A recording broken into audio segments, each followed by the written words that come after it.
It's over to you. Thank you madam. ಎಲ್ಲ ಆತ್ಮ ಬಂಧುಗಳಿಗೂ ನಮಸ್ಕಾರಗಳು.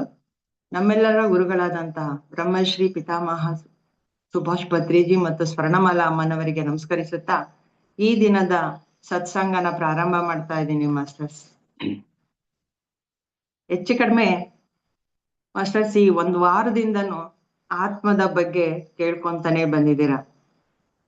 ಏನಪ್ಪ ಇದು ಆತ್ಮ, ಮತ್ತೆ ಆತ್ಮದ ಮತ್ತು ಮನಸ್ಸಿಗೆ ಏನೆಲ್ಲ ವ್ಯತ್ಯಾಸ ಇದೆ, ಆತ್ಮದ ಯೋಜನೆ ಏನು, ಆತ್ಮದ ಕೆಲಸ ಏನು, ಅದು ಯಾಕೆ ಹೀಗಿದೆ ಅಂತೆಲ್ಲ ನಾವು ತಿಳ್ಕೊಂತ ಬಂದಿದ್ದೀವಿ.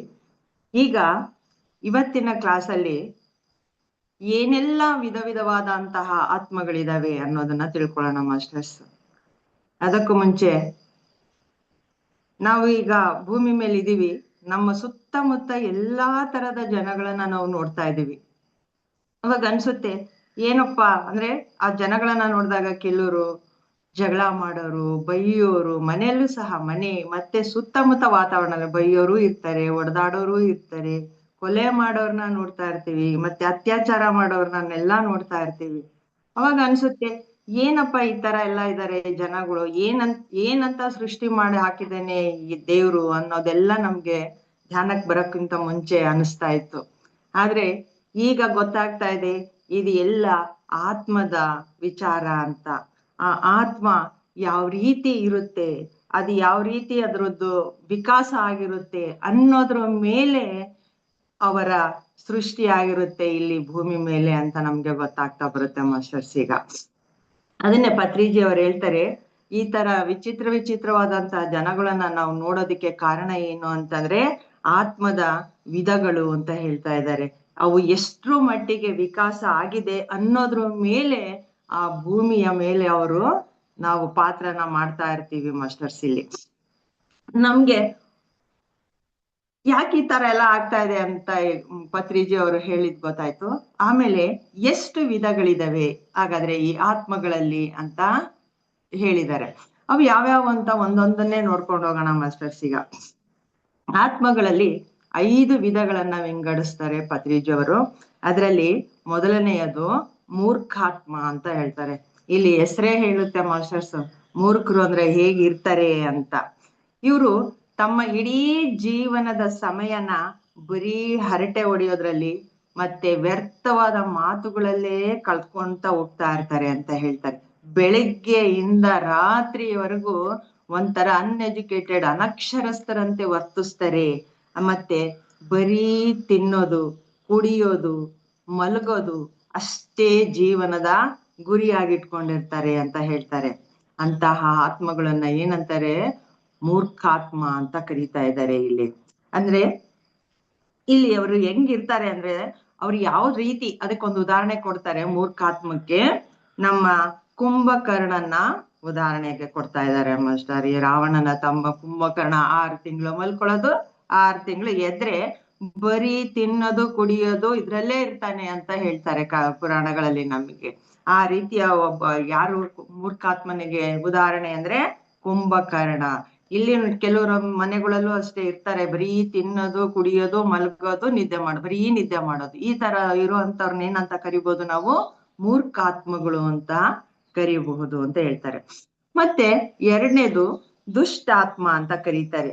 ದುಷ್ಟರು ಅಂದ್ರೆ ಯಾರು ಅಂದ್ರೆ ಬೇರೆಯವರ ಮೇಲೆ ದಾಳಿ ಮಾಡುವಂತಹ ವ್ಯಕ್ತಿಗಳು, ಬರೀ ಜಗಳ ಮಾಡೋರು, ಹೊಡೆದಾಡೋರು, ಗುಂಡಾಗಿರಿ ಮಾಡ್ಕೊಂಡು ಜೀವನನ ಮಾಡೋರು, ಮತ್ತೆ ಮಾಂಸ ತಿನ್ನುವವರನ್ನು ಸಹ ಇಲ್ಲಿ ದುಷ್ಟಾತ್ಮ ಅಂತ ಕರೀತಾ ಇದ್ದಾರೆ.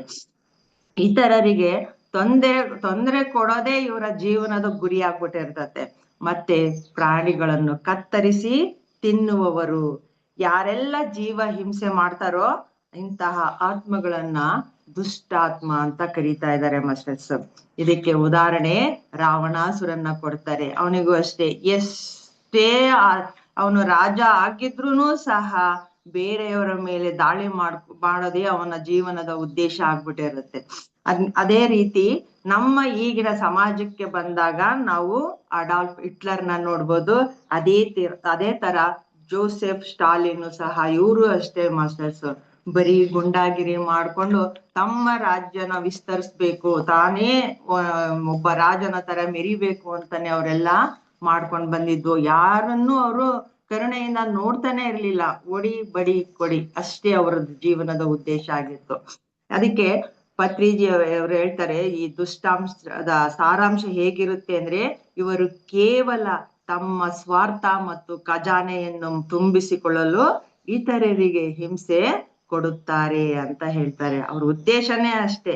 ಒಟ್ಟು ಯಾರು ಏನಾದ್ರೂ ಆಗ್ಲಿ, ನನ್ನ ಮನೆಯ ಖಜಾನೆ ತುಂಬಬೇಕು, ಮತ್ತೆ ನಾನ್ ಹೇಳ್ದಂಗೆ ಅವರೆಲ್ಲ ಕೇಳ್ಬೇಕು ಅನ್ನೋ ಒಂದು ಅತಿಯಾದ ಆಕಾಂಕ್ಷೆಯನ್ನ ಇಟ್ಕೊಂಡಂತಹ ವ್ಯಕ್ತಿಗಳು ಮಾಸ್ಟರ್ಸ್ ಇವರೆಲ್ಲ. ಮತ್ತೆ ಮೂರನೇದು ಶುಭಾತ್ಮ ಅಂತ ಹೇಳ್ತಾರೆ.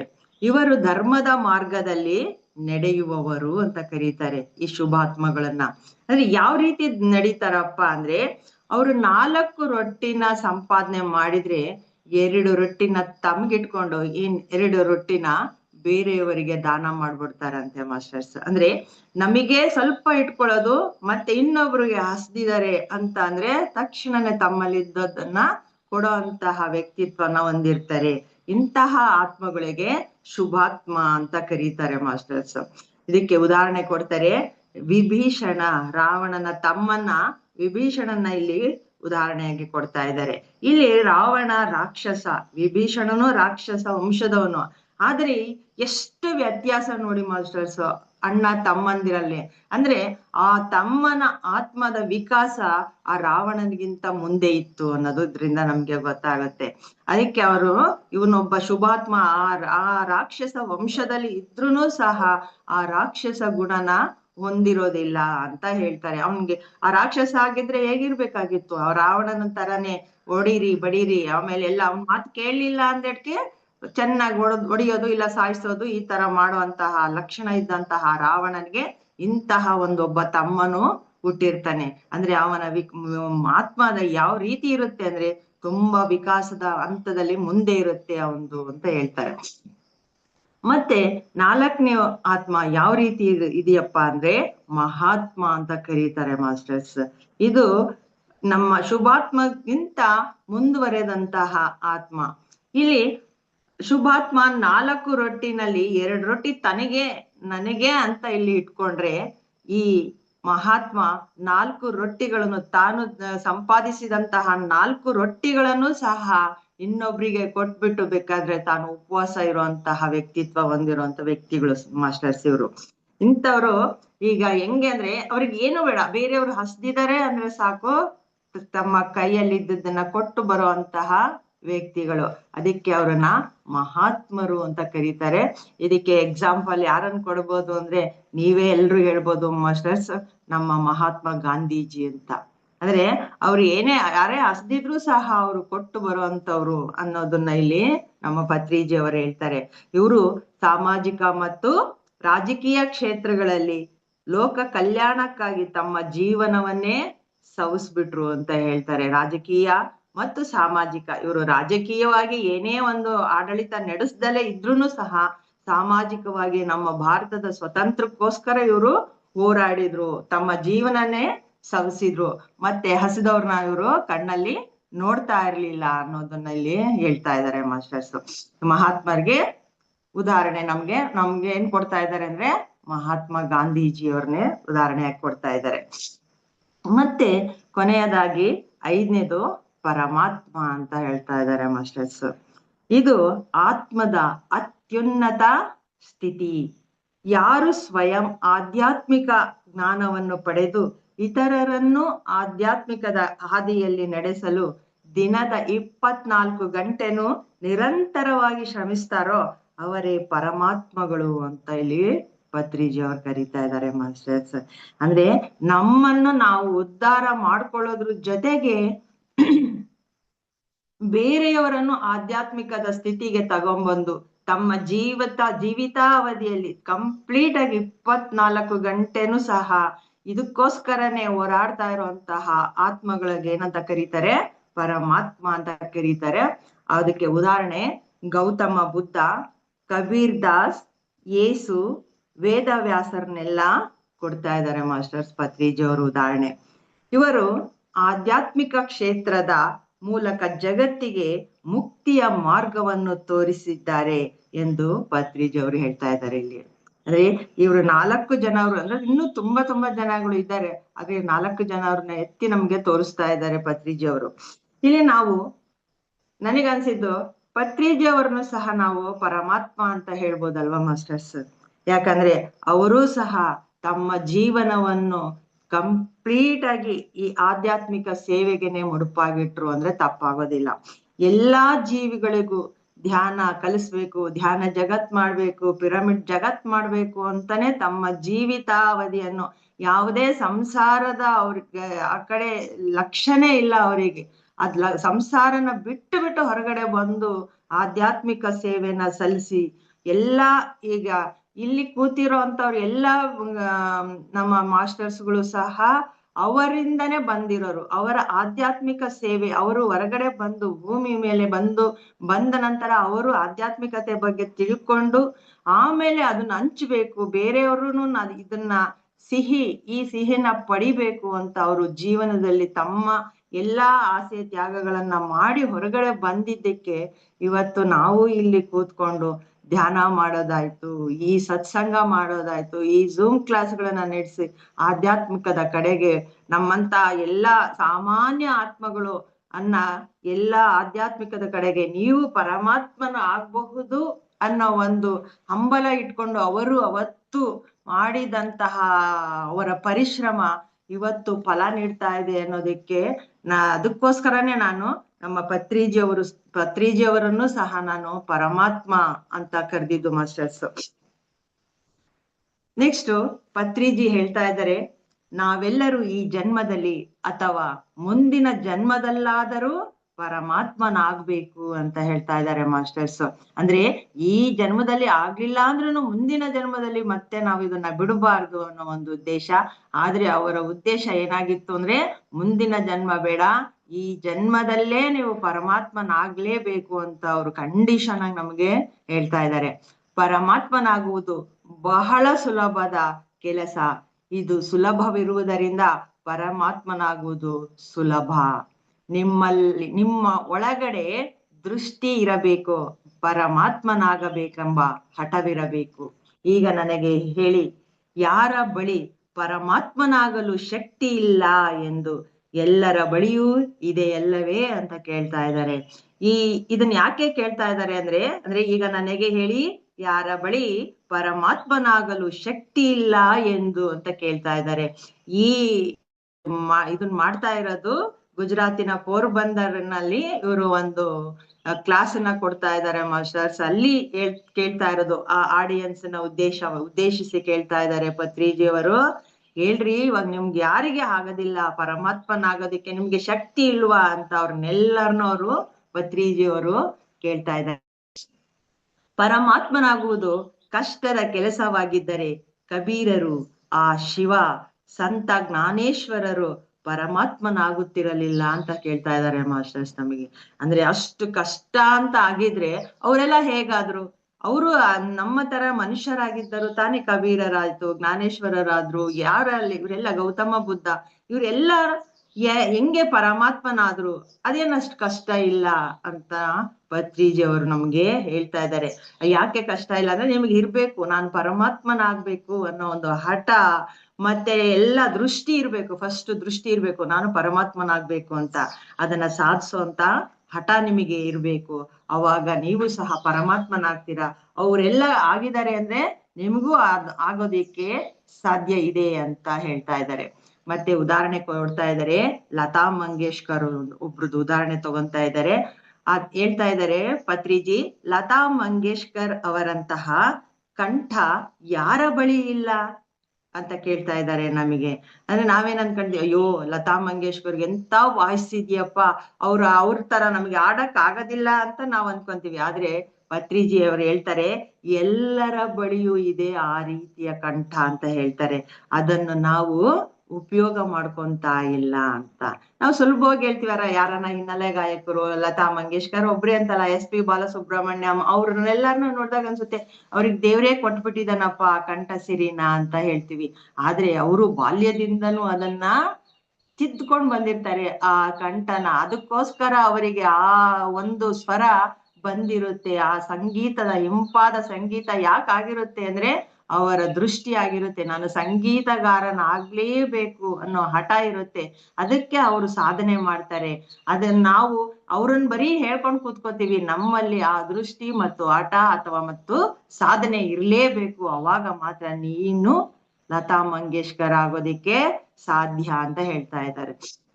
ಮತ್ತೆ ಇನ್ನೊಬ್ರದ್ದು ಉದಾಹರಣೆ ತಗೊಂತಾ ಇದ್ದಾರೆ, ಪಿ ಟಿ ಉಷಾ.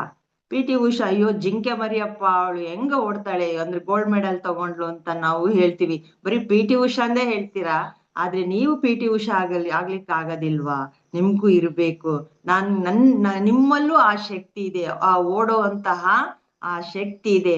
ಅದಕ್ಕೆ ನಿಮಗೆ ಏನಿರ್ಬೇಕು ಅಂತಾರೆ, ಆ ಓಡುವಂತಹ ದೃಷ್ಟಿ ಮತ್ತು ಹಠ. ನಾನು ಮಾಡ್ಲೇಬೇಕು, ನಾನು ಓಡ್ಲೇಬೇಕು, ಪಿ ಟಿ ಉಷಾನ್ಗಿಂತ ನಾನು ಯಾವ್ದ್ರಲ್ಲಿ ಕಮ್ಮಿ ಇದ್ದೀನಿ ಅನ್ನೋ ಒಂದು ದೃಷ್ಟಿ ಇದ್ರೆ ನಿಮ್ಗೆ, ನೀವು ಸಹ ಪಿ ಟಿ ಉಷಾ ಆಗೇ ಆಗ್ತೀರಾ ಖಂಡಿತ ಅಂತ ಪತ್ರಿಜಿ ಅವ್ರು ನಮ್ಗೆ ಹೇಳ್ತಾ ಇದ್ದಾರೆ. ನೀವು ಆ ಶಕ್ತಿಯನ್ನು ಏನು ಮಾಡುತ್ತಿರುವಿರಿ? ಈಗ ಪಿ ಟಿ ಉಷಾ ಓಡ್ತಾಳೆ ಅಂದ್ರೆ ಆ ಶಕ್ತಿನ ಅವಳಲ್ಲಿ ಓಡೋದ್ರಲ್ಲಿ ಉಪಯೋಗಿಸ್ತಾ ಇದ್ದಾಳೆ. ಹಾಗಾದ್ರೆ ನೀವು ಪಿ ಟಿ ಉಷಾ ಆಗಿಲ್ಲ ತಾನೆ? ಹಾಗಾದ್ರೆ ನೀವೇನ್ ಮಾಡ್ತಾ ಇದ್ದೀರಾ? ಆ ಶಕ್ತಿ ಅವಳೊಬ್ಳಲ್ಲೇ ಇದೆಯಾ? ಖಂಡಿತ ಇಲ್ಲ, ನಮ್ಮಲ್ಲೂ ಇದೆ. ಆ ಶಕ್ತಿನ ನೀವೇನ್ ಮಾಡ್ತಾ ಇದ್ದೀರಾ ಅಂತ ಕೇಳ್ತಾ ಇದ್ದಾರೆ. ಬರೀ 24 ಗಂಟೆ ನಿರರ್ಥಕ ಮಾತುಗಳು, ತಿನ್ನೋದು, ಕುಡಿಯೋದು, ಮಲಗೋದು, ಕುಂಭಕರ್ಣನಂತೆ ನಿದ್ದೆ ಮಾಡೋದು, ಇಷ್ಟೇ ಮಾಡೋದ್ರಿಂದ ನಮಗೆ ಆ ಶಕ್ತಿ ಏನಾಗ್ತಾ ಇದೆ, ಅಲ್ಲಿ ಒಳಗಡೆನೆ ಉಳ್ಕೊಂಡಿದೆ. ಅದು ವ್ಯಯ ಆಗ್ತಾ ಇದೆಯೋ ಹೊರ್ತು ಅದನ್ನ ನಾವು ಉಪಯೋಗಿಸ್ಕೊಳ್ತಿಲ್ಲ. ಅದಕ್ಕೆ ನಮಗೆ ಏನನ್ನು ಸಾಧಿಸೋದಿಕ್ಕೆ ಆಗ್ತಾ ಇಲ್ಲ. ಲತಾ ಮಂಗೇಶ್ಕರ್ ಆಗಕ್ಕೂ ಆಗ್ತಾ ಇಲ್ಲ, ಪಿ ಟಿ ಉಷಾ ಆಗಕ್ ಆಗ್ತಾ ಇಲ್ಲ. ಯಾಕಂದ್ರೆ ನಮಗೆ ಆ ಮುಂದಿನ ದೃಷ್ಟಿ, ಇಂಥದ್ದಾಗ್ಲೇಬೇಕು ಅನ್ನೋ ದೃಷ್ಟಿನೂ ಇಲ್ಲ, ಹಠನೂ ಇಲ್ಲ, ಸಾಧನೆನೂ ಇಲ್ಲ ಅಂತ ಪತ್ರಿಜಿಯವರ ಮಾತಿನ ಅರ್ಥ ಮಾಸ್ಟರ್ಸ್ ಇದು. ನಿಮಗೆ ನಾನು ಸಂಗೀತ ಏಕೆ ಕಲಿಯಲಿಲ್ಲ ಎಂದು ಕೇಳಿದರೆ, ಪತ್ರಿಜಿಯವರಿಲ್ಲಿ ಅಲ್ಲಿ ಆಡಿಯನ್ಸ್ ನ ಕೇಳ್ತಾ ಇದ್ದಾರೆ ಮಾಸ್ಟರ್ಸ್. ಅವ್ರು ಈಗ ನಮ್ಮನ್ನೇ ಕೇಳ್ತಾ ಇದ್ದಾರೆ ಅನ್ಕೊಂಡ್ರೆ ಹೇಗನ್ಸುತ್ತೆ? ನಿಮ್ಗೆ ಯಾಕೆ ಸಂಗೀತ ನೀವು ಕಲೀಲಿಲ್ಲ ಅಂದ್ರೆ ಏನ್ ಮಾಡ್ತೀವಿ ನಾವು? 100 ಕಾರಣ ಕೊಡ್ತೀವಿ ಅಂತ ಹೇಳ್ತಾರೆ. ಗುರುಗಳೇ, ನನ್ನ ಹತ್ರ ಹಣ ಇಲ್ಲ, ನನ್ಗೆ ಕೆಲ್ಸ ಇದೆ ಅಂತೆಲ್ಲ ನೀವು ಬೇಡದ ಕಾರಣಗಳನ್ನ ಕೊಡ್ತೀರಾ. ಮತ್ತೆ ಇದಾಗಾದ್ರೆ ದುಡ್ಡಿರೋರು ಎಷ್ಟ್ ಜನ ಸಂಗೀತ ಕಲ್ತಿದ್ದೀರಾ ಅಂತಾರೆ. ಅಂದ್ರೆ ಕೋಟಿಗಟ್ಲೆ ಆಸ್ತಿ ಇರುತ್ತೆ, ದುಡ್ಡು ಇರುತ್ತೆ. ಹಾಗಾದ್ರೆ ಅವರೆಲ್ಲ ಸಂಗೀತ ಕಲ್ತಿದಾರ? ಖಂಡಿತ ಇಲ್ಲ. ಅಂದ್ರೆ ನಮ್ಮ ಮಾಸ್ಟರ್ ಏನ್ ಹೇಳ್ತಾ ಇರೋದು ಗುರು ಅಂದ್ರೆ, ನಿಮ್ಮಲ್ಲಿ ಬರೀ ದುಡ್ಡು, ಶಕ್ತಿ ಎಲ್ಲ ಇದ್ರೆ ಸಾಧನೆ ಮಾಡ್ತೀವಿ ಅಂತಲ್ಲ. ಅದಕ್ಕೆ ದುಡ್ಡಿನ ಅವಶ್ಯಕತೆ ಇಲ್ಲ. ನಿಮಗೆ ದೂರದೃಷ್ಟಿ ಇರ್ಬೇಕು, ಸಾಧನೆ ಮಾಡುವಂತಹ ಹಠ ಇರಬೇಕು, ಮತ್ತೆ ಎಲ್ಲಾ ರೀತಿಯಲ್ಲಿ ನಾನ್ ಮಾಡ್ಲೇಬೇಕು ಅನ್ನೋ ಒಂದು ನಿಮ್ಮಲ್ಲಿ ಇಟ್ಕೊಂಡಾಗ ಮಾತ್ರ ನೀವು ಸಾಧನೆ ಮಾಡ್ತೀರಾ. ಬರೀ ಸಂಗೀತ ಕಲಿಯೋದು ಒಂದೇ ಅಲ್ಲ ಅಂತ ಹೇಳ್ತಾ ಇದ್ದಾರೆ ಇಲ್ಲಿ. ಮುಂದುವರೆದು ಇನ್ನೊಂದು ಪ್ರಶ್ನೆ ಮಾಡ್ತಾ ಇದ್ದಾರೆ ಮಾಸ್ಟರ್ಸ್ ನಮ್ಗೆ. ನಿಮ್ಮಲ್ಲಿ ಎಷ್ಟು ಜನ ಭಗವದ್ಗೀತೆ ಓದಿದ್ದೀರಾ ಅಂತ ಕೇಳ್ತಾರೆ. ಮನೆಯಲ್ಲಿ ಭಗವದ್ಗೀತೆ ಇರುತ್ತೆ, ಕೈಯಲ್ಲಿ ಭಗವದ್ಗೀತೆ ಇಟ್ಕೊಂಡಿರ್ತೀರಾ, ಎಷ್ಟು ಜನ ಓದಿ ಮುಗಿಸಿದೀರಾ ಅಂತ ಕೇಳ್ತಾ ಇದ್ದಾರೆ. ಈ ಪ್ರಶ್ನೆ ನಮಗೂ ಅನ್ವಯಿಸುತ್ತೆ ಅಲ್ವಾ ಮಾಸ್ಟರ್ಸ್? ನಾನು ಅದಕ್ಕೆ ಹೇಳ್ತಾ ಇದ್ದೀನಿ, ನಮ್ಮಲ್ಲಿ ಭಗವದ್ಗೀತೆನ ಇಟ್ಕೊಂಡು ಬರೀ ದೇವ್ರ ಮನೆಯಲ್ಲಿ ಪೂಜೆ ಮಾಡೋದಲ್ಲ. ಇವತ್ತಿಂದನಾದ್ರೂ ನಾವು ಆ ಭಗವದ್ಗೀತೆನ ದಿನಕ್ಕೆ 3-4 ಶ್ಲೋಕ ಓದಿದ್ರು ಸಾಕು. ನಾವು ಭಗವದ್ಗೀತೆನ ಓದಿ ಮುಗಿಸಿ ಅದರಲ್ಲಿ ಇರೋ ಅರ್ಥೈಸ್ಕೋಬೇಕು. ಯಾಕಂದ್ರೆ ಪತ್ರಿಜಿಯವರು ಕೇಳ್ತಾ ಇದ್ದಾರೆ, ಓದಿದ್ದೀರಾ ನೀವು ಭಗವದ್ಗೀತೆ ಅಂತ? ಅಟ್ಲೀಸ್ಟ್ ಅವ್ರು ಹೇಳಿದ್ದಕ್ಕೋಸ್ಕರನಾದ್ರೂ ನಾವು ಮಾಡಿ ನಾವು ಓದಿದ್ವಿ ಭಗವದ್ಗೀತೆ, ಅದರಲ್ಲಿರುವಂತ ತಿರುಳನ್ನ ತಿಳ್ಕೊಂಡು ನಮ್ಮ ಜೀವನದಲ್ಲಿ ಯಾವ ರೀತಿ ಮುಂದೆ ಬರಬಹುದು ಅನ್ನೋದನ್ನ ನಾವು ಅದರಿಂದ ಕಲಿಬಹುದು ಅಂತ ಇಲ್ಲಿ ಪತ್ರಿಜಿಯವರು ನಮ್ಗೆ ಹೇಳ್ತಾ ಇದ್ದಾರೆ ಮಾಸ್ಟರ್. ಆಮೇಲೆ ಹೇಳ್ತಾರೆ ಪತ್ರಿಜಿಯವರು, ನಾನು ನಿಮಗೆ ಕೊಳಲು ಕೊಡಬಲ್ಲೆ. ಅಂದ್ರೆ ಪತ್ರಿಜಿಯವರ ಕೊಳಲನ್ನ ನಾನು ಕೊಡ್ತೀನಿ ನಿಮಗೆ, ಮತ್ತೆ ಸಂಗೀತನೂ ನೀಡಬಲ್ಲೆ, ಮತ್ತೆ ನಾನು ನಿಮಗೆ ಕೈ ಎತ್ತಿ ನಿಮ್ಮ ತಲೆಯ ಮೇಲೆ ಆಶೀರ್ವಾದ ಮಾಡಿದ್ರೆ ನಿಮಗೆ ಎಲ್ಲಾ ಸಿಕ್ಬಿಡುತ್ತಾ ಅಂತ ಕೇಳ್ತಾ ಇದ್ದಾರೆ. ನಾನು ಕೊಳಲು ಕೊಟ್ಬಿಟ್ಟು ಸಂಗೀತ ಹೇಳ್ಕೊಡ್ತೀನಿ, ಮತ್ತೆ ನಾನು ನಿಮ್ ತಲೆ ಮೇಲೆ ಆಶೀರ್ವಾದನೂ ಮಾಡ್ತೀನಿ, ಆದ್ರೆ ಎಲ್ಲ ನಿಮಗೆ ಸಿಕ್ಬಿಡುತ್ತಾ ಅಂತ ಕೇಳ್ತಾ ಇದ್ದಾರೆ. ಕೇವಲ ಕೇಳುವುದರಿಂದ ಏನೂ ಆಗೋದಿಲ್ಲ, ಸಾಧನೆ ಬೇಕು. ನೀವು ಎಷ್ಟು ಸಾಧನೆ ಮಾಡುತ್ತೀರೋ ಅಷ್ಟನ್ನು ಪಡೆದುಕೊಳ್ಳುವಿರಿ. ಸಾಧನೆ ಮಾಡದಿದ್ದರೆ ಏನನ್ನೂ ಪಡೆಯಲು ಸಾಧ್ಯವಿಲ್ಲ ಅಂತ ಹೇಳ್ತಾ ಇದ್ದಾರೆ ಮಾಸ್ಟರ್ಸ್. ಯಾವುದೇ ಕೆಲಸ ಆಗಿರ್ಲಿ, ಇಲ್ಲಿ ಬರೀ ಸಂಗೀತ ಕಲಿಯೋದಷ್ಟೇ ಅಲ್ಲ, ಪ್ರತಿ ಒಂದು ಕೆಲಸ, ನಾವ್ ಏನೇ ಕೆಲಸ ಮಾಡ್ಬೇಕು ಅಂದ್ರೆ ನಿಮಗೆ ಹಠ ಇರ್ಬೇಕು. ಸಾಧನೆ ಮಾಡುವಂತಹ ಹಠ ಇದ್ದಾಗ ಮಾತ್ರ ನೀವು ಅದರಲ್ಲಿ ಮುಂದುವರಿಯೋದಿಕ್ಕೆ ಸಾಧ್ಯ ಅಂತ ಇಲ್ಲಿ ನಮ್ಗೆ ಒಂದೊಂದನ್ನೇ ಉದಾಹರಣೆಯಾಗಿ ಕೊಟ್ಕೊಂಡು ಬರ್ತಾ ಇದ್ದಾರೆ. ಮತ್ತೆ ಯಾರೇ ಗುರುಗಳು ಬಂದ್ಬಿಟ್ಟು ನಮ್ಮ ತಲೆ ಮೇಲೆ ಕೈ ಇಟ್ಟು ಆಶೀರ್ವಾದ ಮಾಡಿದ್ರೆ ನಿಮ್ಗೆ ಏನು ಸಿಗೋದಿಲ್ಲ, ನಿಮ್ಮ ಸಾಧನೆನೇ ಇಲ್ಲಿ ಮುಖ್ಯ ಅಂತ ಗುರುಗಳು ಹೇಳ್ತಾ ಇದ್ದಾರೆ ನಮ್ಗೆ. ಮತ್ತೆ ಇನ್ನೊಂದು ಎಕ್ಸಾಂಪಲ್ ಕೊಡ್ತಾರೆ ಮಾಸ್ಟರ್ಸ್, ಎಷ್ಟು ಸುಲಭವಾಗಿರೋದು ಕೊಡ್ತಾ ಇದ್ದಾರೆ ಅಂದ್ರೆ, ಇಲ್ಲಿ ಒಂದು ಹೂವನ್ನ ಇಟ್ಟಿರ್ತಾರೆ ಅನ್ಕೊಳ್ಳಿ, ಆ ಹೂವನ್ನ ಇನ್ನೊಂದು ಕಡೆ ಇಡ್ಬೇಕು ಅಂತಂದ್ರೆ ನೀವು ಅಲ್ಲಿ ಕೈ ಹಾಕಿ ಆ ಹೂವನ್ನ ತಗೊಂಡೋಗಿ ಬೇರೆ ಕಡೆಗೆ ಇಟ್ಟಾಗ ಮಾತ್ರ ಆ ಹೂವು ಅಲ್ಲಿಗೆ ಹೋಗುತ್ತಾ ಹೊರ್ತು ಇಲ್ಲೇ ಕೂತ್ಕೊಂಡ್ಬಿಟ್ಟು ಹೂವು ನೀನ್ ಅಲ್ಲಿ ಹೋಗು ಅಂದ್ರೆ ಹೋಗುತ್ತಾ? ಅಷ್ಟು ಸುಲಭವಾದಂತಹ ಕೆಲಸಕ್ಕೆ ಆ ಒಂದು ಹೂವನ್ನ ಈ ಟೇಬಲ್ ಇಂದ ಇನ್ನೊಂದು ಟೇಬಲ್ಗೆ ಇಡೋದಿಕ್ಕೂ ಸಹ ನಾವು ಅಲ್ಲಿ ಕೆಲಸ ಮಾಡ್ಲೇಬೇಕು. ಅಂತಹ ಸುಲಭವಾದ ಕೆಲ್ಸಕ್ಕೂ ನಾವು ಕೈ ಹಾಕಿದಾಗ ಮಾತ್ರ ಆಗುತ್ತೆ ಅಂದಾಗ, ಇಂತೆಂತ ದೊಡ್ಡ ದೊಡ್ಡ ಸಂಗೀತ ಕಲಿಯೋದಾಗಿರ್ಬೋದು, ಓಡೋದಾಗಿರ್ಬೋದು, ಅಥವಾ ನಿಮ್ಮ ಜೀವನದಲ್ಲಿ ನಾನು ಪರಮಾತ್ಮನಾಗ್ಲೇಬೇಕು ಅಂತ ಒಂದು ಹಠ ಬಂದಾಗ ಏನು ಅಷ್ಟು ಸುಲಭನ? ಸಾಧನೆ ಬಹಳ ಇರುತ್ತೆ. ಅದೇ ನೀವು ಈಗ ಸಾಧನೆಯ ಕಡೆಗೆ ಹೊರಟ್ರಿ ಅಂದ್ರೆ ಆ ಪರಮಾತ್ಮನಾಗುವಂತಹ ಕೆಲಸ ಬಹಳ ಸುಲಭ ಅಂತ ಪತ್ರಿಜಿಯವರು ನಮ್ಗೆ ಒಂದು ಹೂವಿನ ಮೂಲಕ ಹೇಳ್ತಾರೆ. ಒಂದು ಹೂವು ಇಲ್ಲಿಂದ ಅಲ್ಲಿ ಗಿಡಕ್ಕೇನೆ ನಾವು ಕೈ ಹಾಕಿ ಎತ್ತಿಟ್ಟಾಗ ಮಾತ್ರ ಆಗುತ್ತೆ ಅಂದ್ಮೇಲೆ, ಪರಮಾತ್ಮನಾಗುವಂತಹ ಸಾಧನೆ ಮಾಡ್ಬೇಕು ಅಂದ್ರೆ ನಮ್ದು ಸಾಧನೆ ಆಗ್ಲೇಬೇಕು, ದಿನಾ ನಾವು ಸಾಧಿಸ್ಬೇಕು ಅಂತ ಹೇಳ್ತಾರೆ. ಆಮೇಲೆ ಲತಾ ಮಂಗೇಶ್ಕರ್ ತರ ಆಗಲು ಎಷ್ಟು ಹಣ ಬೇಕು? ಹಣದಿಂದ ಏನೂ ಆಗುವುದಿಲ್ಲ, ಸಾಧನೆ ಮತ್ತು ಇಚ್ಛಾಶಕ್ತಿ ಇರಬೇಕು. ನಾನು ಲತಾ ಮಂಗೇಶ್ಕರ್ ತರ ಸಂಗೀತ ಕಲಿಯಲೇಬೇಕು ಎಂಬ ಹಂಬಲ ಇರಬೇಕು, ಆಗ ಲತಾ ಮಂಗೇಶ್ಕರ್ ತರ ಆಡಲು ಸಾಧ್ಯವಾಗುತ್ತೆ ಅಲ್ವಾ ಅಂತ ಕೇಳ್ತಾ ಇದ್ದಾರೆ. ಮತ್ತೆ ನಾವು ಏನು ಮಾಡುತ್ತೇವೆ? ಇಡೀ ಜೀವನ ಗಂಡ ಮನೆ ಮಕ್ಕಳು ಎಂದೇ ಕಳೆದು ಬಿಡುತ್ತೇವೆ, ಇದು ಆಗಬಾರದು ಅಂತ ನಮ್ಗಿಲ್ಲಿ ಎಚ್ಚರಿಸ್ತಾ ಇದ್ದಾರೆ. ಅದು ಇಂಪಾರ್ಟೆಂಟ್, ಅದು ಬಿಡ್ರಿ ಅಂತ ಹೇಳ್ತಾ ಇಲ್ಲ ಇಲ್ಲಿ ಪತ್ರಿಜಿ ಅವರು. ಅದ್ರಲ್ಲೇ ನೀವು ಕಳೆದು ಹೋಗ್ಬೇಡ್ರಿ, ಹೊರಗ್ ಬನ್ನಿ. ಅದ್ರ ಬಿಟ್ಟು ಸಂಸಾರದ ಒಂದು ಕಡೆ ಅದ್ರದ್ದು ಕೆಲ್ಸನೂ ನಡಿಬೇಕು, ಮತ್ತೆ ಇನ್ನೊಂದು ಕಡೆ ನಮ್ಮ ಸಾಧನೆನೂ ಇರಬೇಕು ಅಂತ ಇಲ್ಲಿ ನಮ್ಗೆ ಹೇಳ್ತಾ ಇದ್ದಾರೆ. ನಾನು ನಿಮಗೆ ಹೇಳುತ್ತಿದ್ದೇನೆ, ಕೇವಲ 40 ದಿನಗಳ ಕಾಲ ಶ್ವಾಸದ ಮೇಲೆ ಗಮನವಿಟ್ಟು ಧ್ಯಾನ ಮಾಡಿ. ಈ 40 ದಿನಗಳಲ್ಲಿ ನೀವು ಪರಮಾತ್ಮರಾಗುತ್ತೀರಿ. ಹನುಮಾನ್ ಚಾಲಿಸವನ್ನು 40 ದಿನಗಳ ಕಾಲ ಅಭ್ಯಾಸ ಮಾಡಿದರೆ ಸಾಕು, ಎಲ್ಲರೂ ಹನುಮಂತನಂತೆ ಶಕ್ತಿಶಾಲಿಯಾಗುತ್ತೀರಾ ಅಂತ ಹೇಳ್ತಾ ಇದ್ದಾರೆ ಮಾಸ್ಟರ್ಸ್. ಅಂದ್ರೆ ನಮ್ಮ ಗುರುಗಳು ನಮಗೆ ಚಾಲೆಂಜ್ ಮಾಡ್ತಾ ಇದ್ದಾರೆ, 40 ದಿನದಲ್ಲಿ ನೀವು ಸಾಧನೆ ಮಾಡಿದ್ರೆ ಏನ್ ಬೇಕಾದ್ರೂ ನೀವು ಆಗ್ತೀರಾ. ಬರೀ 40 ದಿವಸ ಹನುಮಾನ್ ಚಾಲೀಸ ಓದಿದ್ರೆ ಸಾಕು, ನೀವು ಹನುಮಂತನ ತರ ಶಕ್ತಿಶಾಲಿ ಆಗ್ತೀರಾ. ಅದೇ ರೀತಿ 40 ದಿನಗಳಲ್ಲಿ ಯಾರು ಬೇಕಾದರೂ ಜ್ಞಾನಿಯಾಗಬಹುದು, ಯೋಗೇಶ್ವರರಾಗಬಹುದು. ನೀವು ನಿಮ್ಮನ್ನು ನಿಮ್ಮ ಶ್ವಾಸಕ್ಕೆ ಒಪ್ಪಿಸಿಕೊಂಡಾಗ ಮಾತ್ರ ಸಾಧ್ಯ ಅಂತ ಹೇಳ್ತಾ ಇದ್ದಾರೆ ಗುರುಗಳು. ಮತ್ತೆ ಈ ಮೂರ್ಖಾತ್ಮ, ದುಷ್ಟಾತ್ಮ ಅಥವಾ ಶುಭಾತ್ಮ ಯಾರೇ ಆಗಿದ್ದರೂ ನಮಗೆ ಮಹಾತ್ಮ ಮತ್ತು ಪರಮಾತ್ಮನಾಗುವ ಹಂಬಲವಿರಬೇಕು, ಆಗ ಮಾತ್ರ ಸಾಧ್ಯ ಅಂತ ಹೇಳ್ತಾ ಇದ್ದಾರೆ. ಅಂದ್ರೆ 40 ದಿನಗಳಲ್ಲಿ ನಾವು ಸತತವಾಗಿ ಸಾಧನೆಯಲ್ಲಿ ಇದ್ವಿ ಅಂದ್ರೆ, ನೀವು ಎಂತ ಆತ್ಮದ ಸ್ಥಿತಿಯಲ್ಲೇ ಇರ್ಲಿ, ನೀವು ದುಷ್ಟಾತ್ಮರಾಗಿ ಇರ್ಲಿ, ಮೂರ್ಖಾತ್ಮರಾಗಿರ್ಲಿ ಅಥವಾ ಶುಭಾತ್ಮನೇ ಆಗಿರ್ಲಿ, 40 ದಿನಗಳಲ್ಲಿ ನೀವು ಮಹಾತ್ಮ ಅಥವಾ ಪರಮಾತ್ಮನಾಗೋದಕ್ಕೆ ಸಾಧ್ಯ ಅಂತ ಹೇಳ್ತಾ ಇದ್ದಾರೆ ಮಾಸ್ಟರ್ಸ್. ಬರೀ ನೀವು ಏನ್ ಮಾಡ್ಬೇಕು ಅಂದ್ರೆ ದೃಷ್ಟಿ ಇರ್ಬೇಕು ನಿಮಗೆ, ನಾನು ಇದನ್ನ ಆಗ್ಲೇಬೇಕು ಅನ್ನೋ ಒಂದು ದೃಷ್ಟಿ, ಹಠ ಮತ್ತೆ ಸಾಧನೆ ಇದ್ದಾಗ ಮಾತ್ರ ನಿಮ್ಗೆ ಇದು ಸಿಗೋದಿಕ್ಕೆ ಸಾಧ್ಯ ಅಂತ ಹೇಳ್ತಾ ಇದ್ದಾರೆ. ಅದಕ್ಕೆ ಹೇಳ್ತಾರೆ, ಆ ಭಗವಂತನು ನಿಮಗೆಲ್ಲರಿಗೂ ಸನ್ಮತಿಯನ್ನು ಕೊಡಲಿ ಅಂತ ಹೇಳ್ತಾ ಇದ್ದಾರೆ ಮಾಸ್ಟರ್ಸ್. ನಿಮಗೆ ಒಳ್ಳೆಯದಾಗ್ಲಿ ಅಂತನೂ ಸಹ ನಮ್ಮ ಗುರುಗಳು ಆಶೀರ್ವಾದ ಮಾಡ್ತಾ ಇದ್ದಾರೆ. ಮತ್ತೆ ಅವರು ಮುಂದುವರೆದು ಹೇಳ್ತಾ ಇದ್ದಾರೆ, ರಘುಪತಿ ರಾಘವ राजा राम पतित पावन सीताराम। ईश्वर अल्लाह तेरे नाम, सबको सम्मति दे भगवान। रघुपति राघव राजा राम पतित पावन सीताराम।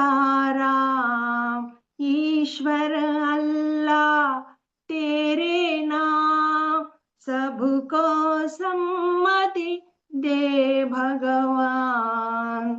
रघुपति राघव राजा राम। ಸಾರಿ ಮಾಸ್ಟರ್ಸ್, ನನಗೆ ಈ ಹಾಡನ್ನ ಕೇಳಿದಾಗೆಲ್ಲ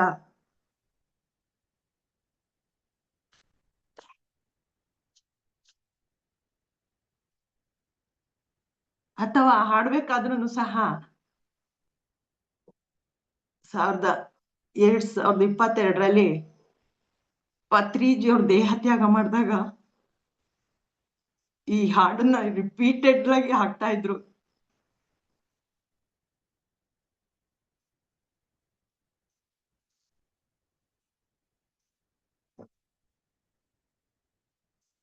ಸರಿ ಮಾಸ್ಟರ್ಸ್, ಸರಿ, ಇಲ್ಲಿಗೆ ಇವತ್ತಿಗೆ ಸಾಕು ಮಾಸ್ಟರ್ಸ್. ನಾಳೆ ಇದನ್ನ ಮುಂದುವರಿಸ್ತೀನಿ. Thank you very much.